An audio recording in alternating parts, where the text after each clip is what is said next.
Hi everyone, in this tutorial I'm going to show you how to draw this bulldog in pastels. Now this was a recent pet portrait commission that I was asked to do, and it was the largest pet portrait I've done to date. So it was 20 inches by 20 inches. Now there are a couple of considerations when working on a larger scale. It really does allow you for that next level of realism, and I really did enjoy working this large. I was able to get far more detail in the fur compared to anything that I've ever created before. But because you have that extra space, one of the main biggest tips I could give anybody is make sure that you've got a good quality reference photo. When you're working on such a large scale, you have that space here to add all of that detail that you can see in that reference photo. If you're working from a poor quality photo, it's going to make it a lot harder to make this size portrait as realistic as what you can do if you're working from a good quality photo. Now that's going to be the case with any size artwork, but certainly it does become more apparent when you are working on a larger scale. And really, apart from that, everything else I will tackle in the same way as what I would on any other size portrait. So I'm working with a good structure of my base layer, and I'm then breaking it down into individual layers from there. Now my biggest tip for anybody who does like to work on a larger scale like this is, if you're finding that it's becoming a bit overwhelming, or you're looking at your reference photo and you're not quite sure where you should go next or what you should be doing, scale down and work on small sections of that portrait at one time. Don't tackle it as one whole layer and then do your next layer. That can become, as I say, very overwhelming. But here I'm breaking it down into small sections. So I did the eye first, I worked on the section under the eye, and now I'm just going to focus on the fur here on the forehead on the left hand side. So there are a couple of different elements within Buster's portrait that were quite challenging. One of them I thought here was this shorter white fur between the eyes. Now this here is very white. Depending on the type of reference photo you be asked to work from, white fur can vary considerably in the colour, and there'll be a lot of tonal value differences there. So some white fur might look grey, but you know it's a black and white dog. Others will pick up reflections and colours in the surroundings. It can have a green or a bluer tint, for instance. But for this, it was predominantly white. It was taken on a really sunny day. He was sat on the beach, so the fur did look very, very clean. There wasn't that many tonal differences there and a lot of the grey values. But one thing that was obvious is the pinker colour of the skin was showing through. Now what I wanted to do for this is make sure that I got the brightness of the fur in place, but also that the pink colours that I was laying in were not creating muddy layers and giving the illusion of pink fur. I still wanted it, of course, to look like white fur, but that the pink skin was showing through. So what I decided to do with Buster's portrait is create tutorials of these various elements and then upload them to my Patreon channel, so that my Patreon members there who might be asked to draw a bulldog or a pug, very similar type of breeds, can then transfer the tips and techniques that are shown in these bonus videos and then put them into their own pet portraits. And these types of tutorials can be really useful because you might not need to follow along to a complete full-length tutorial where the reference photo and line art are provided, because you may be confident with other elements, but maybe there is just one particular part of that pet portrait or the fur type that you're not quite sure about. That's why I do like uploading these kinds of separate videos in between my other tutorials. So bulldogs are known as a breed that are brachycephalic, so that means that they have the shorter muzzle. So that therefore means that the fur between the eyes is usually going to be wrinkled and creased up. I want to make sure that I've got my fur direction there accurate. Now because the wrinkles and the folds in the skin do make the fur change in such a quick direction, if we get that wrong and it doesn't replicate the photo in the right way, we will then change the underlying bone and muscular structure, and it therefore won't resemble as much like that dog as it should. So the one main thing I always want to focus on, regardless of what I'm working on, but especially something like this, is that the fur direction is accurate from the very beginning. And if my Patreon tutorials, where I've got all of my slower content there with the in-depth voiceovers, are of use, I will link my Patreon in the description below. And once I had got that white fur there about 80% complete, I then decided to work on the left side of the face there and the ear. I can then switch over and work back more to the right side of his face.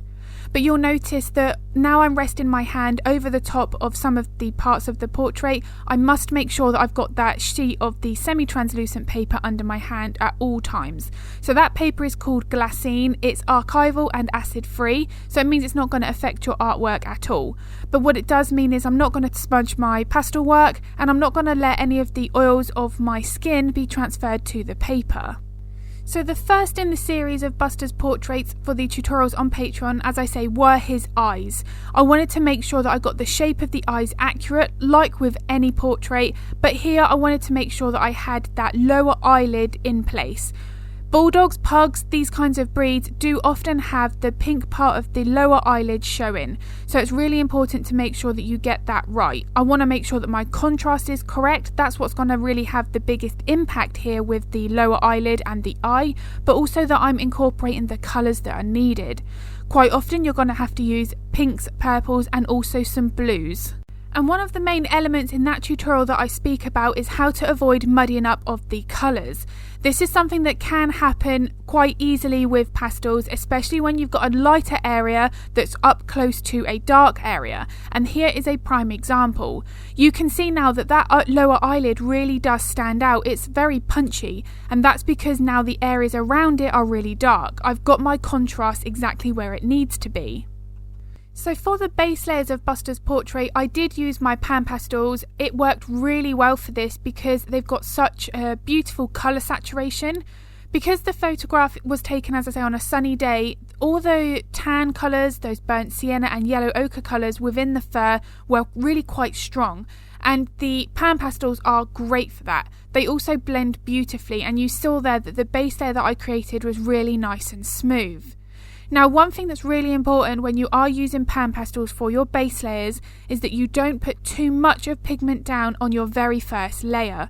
You'll often notice that you can still see on my base layer there the colour of my Pastelmat paper showing through.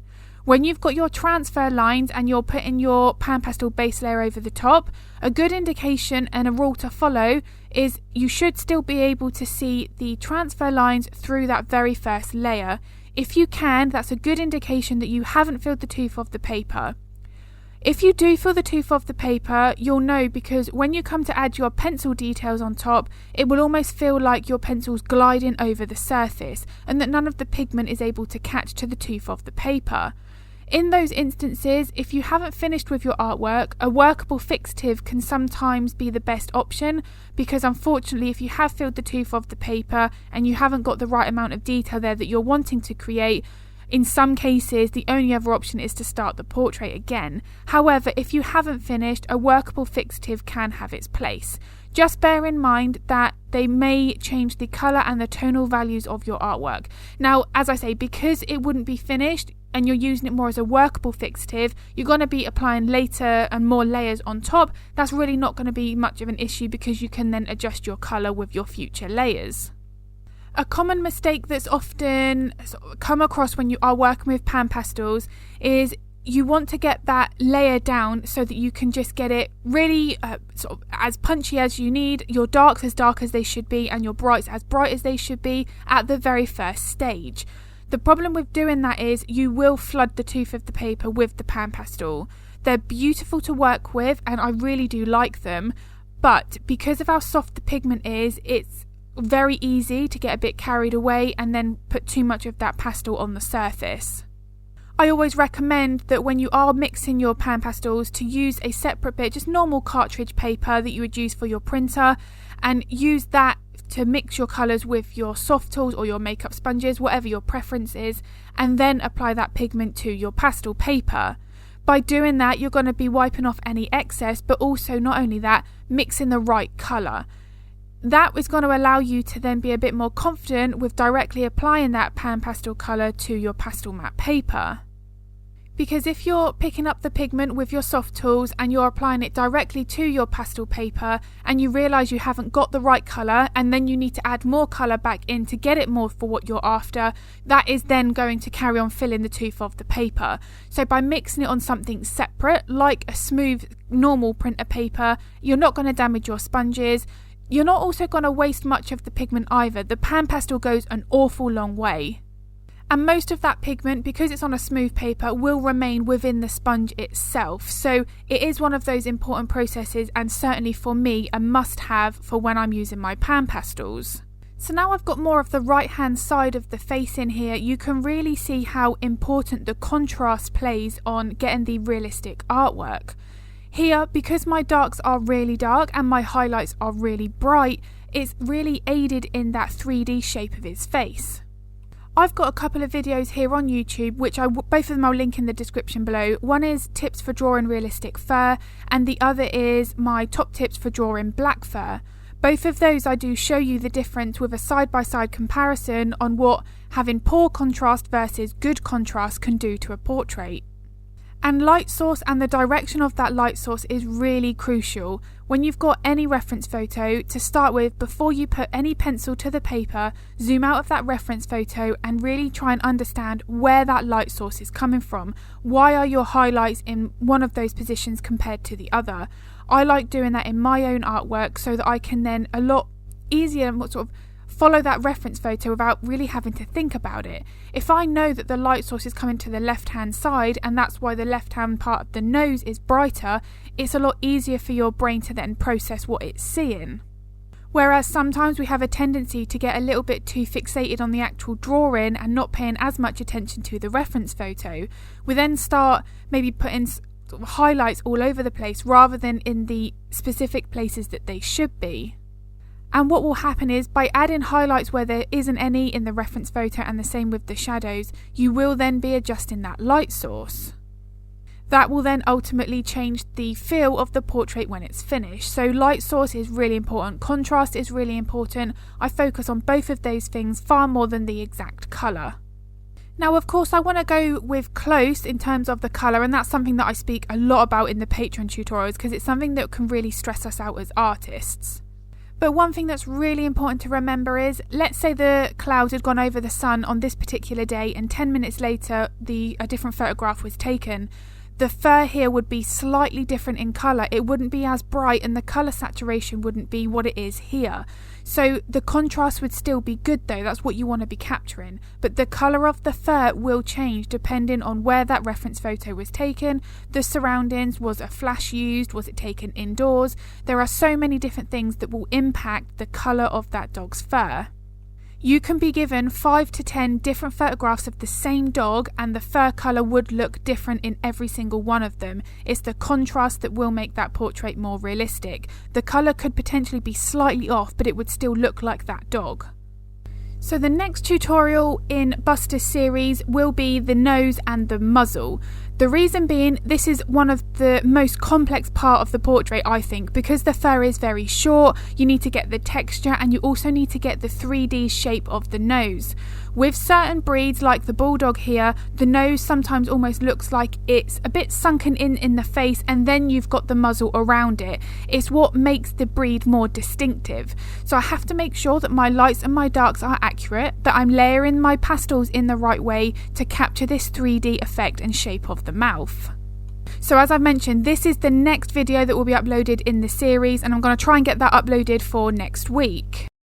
If you'd like to see the content that I've got available on Patreon before you join, I've got a Patreon library on my website which is also linked below, and there you can see all of the tutorial thumbnails clearly listed under each tier, pastels and acrylics, so that you can see the kind of content available before you join. And I do update that every time I upload a tutorial to Patreon, so there is always got the full list there, and as I say, it's available for anybody to have a look.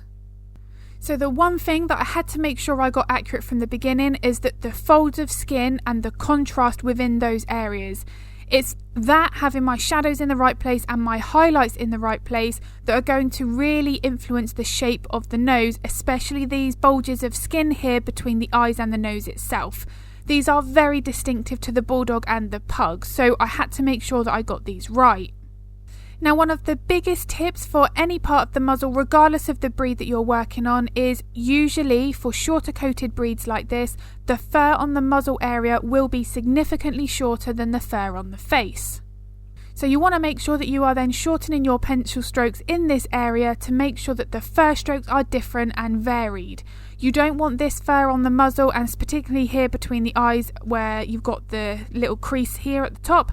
You don't want this fur to be as long as the fur on the face or on the body, because you will then make it look like this part here is fluffier, which obviously is not what we want. This fur here is much shorter. We need to make sure that we've shown that difference in texture.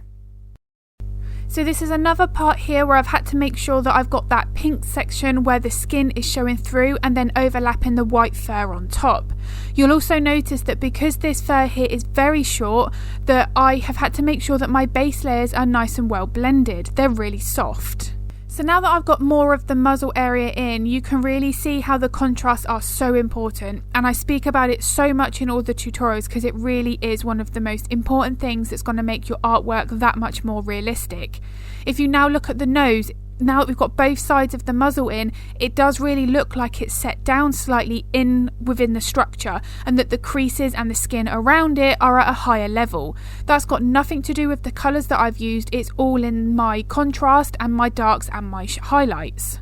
So this oval shaped soft tool is certainly my preference because it's got that rounded tip to it. It doesn't create any harsh start and stop points like the triangular shape can do. This is my go-to applicator for my larger areas, and then I do use my eye makeup applicator sponges for my smaller areas where I do need to use my PanPastels for my base layer. So one of the important things when you are drawing teeth, even if there are only a couple that you can see, is that teeth are never bright white. They are often usually a shade of grey. They might have a very slight yellower tint or a cream tint to it, but they're certainly never pure white. It's also really important that the teeth are in the right position and that they're the right size. If I was to have made the teeth a little lower down, for instance, I'm going to then change the shape of his lower jaw. So the teeth on any muzzle of any dog really need to be mapped in accurately at the beginning. Also notice the highlight on the bottom lip. It's not horizontal, it's not a straight line. It does have a slight sloped appearance about it. That again is really important. It's helping to form the shape of Buster's mouth. Noticing where the highlights start and stop, where they fade on the left and right edge, will also determine the structure of the face. So you can see now that I've zoomed out slightly, the main highlight is more towards the midsection of the lower lip. That's because the jowls on the left and the right hand side will cast a shadow on this lower lip. You won't have a highlight necessarily that reaches from the left side all the way across to the right. And these tiny details may only seem minor, but they do make such a difference to the overall piece when we are going for something that's as realistic as this. Now that I'm zoomed out, you can really see why I like working in small areas and getting that nearer to completion before I move on. I'm never now at that ugly stage for too long. I always get past that relatively quickly. In turn, what that does is keeps me motivated. I'm always then wanting to carry on with that portrait. There's never no part of the process where you get too sort of disheartened by that process, because the first few layers, they don't look great. It's only until you start building those details that the dog that you are or the animal that you're capturing starts to come to life. So one last thing I will cover, because it's a question that I get asked a lot, is do I use a final fixative? Now for me, I don't use any fixatives on my pastel work because they will adjust those colours and your tonal values. So for me, I just don't like taking the risk. I have used a fixative once when I was first new to pastels and it completely ruined the portrait. So what I do is mount my portraits, and I've got a video on how I mount my work on my Patreon channel, and I will then put a sheet of glassine between the mount and the portrait. I will then send that to my client and they will frame it. As soon as it's framed and behind glass, it's going to be completely protected. One of the reasons why I use Pastelmat paper is it's such a unique tooth to the surface. It does grip that pastel. You're not going to have any problems with that pastel falling down at all. So for me, I don't see any reason as to why I'd want to use a fixative when it does run such a risk of ruining the artwork. And here is a photo of Buster's finished portrait. So I really hope this tutorial was of use, the tips and techniques that I've shared here. If it was, I'd really appreciate it if you could give it a thumbs up because it really does help. And if you'd like to get notified of future content, hit the subscribe and the bell button. And as I've mentioned, my Patreon channel is linked in the description below if my slower pastel and acrylic tutorials are of interest. And I also regularly share updates, hints, tips and techniques on my Instagram story. So if that's also of use, I will link that in the description below as well. So as always, thank you so much for watching. I'm going to get another video uploaded to YouTube next week.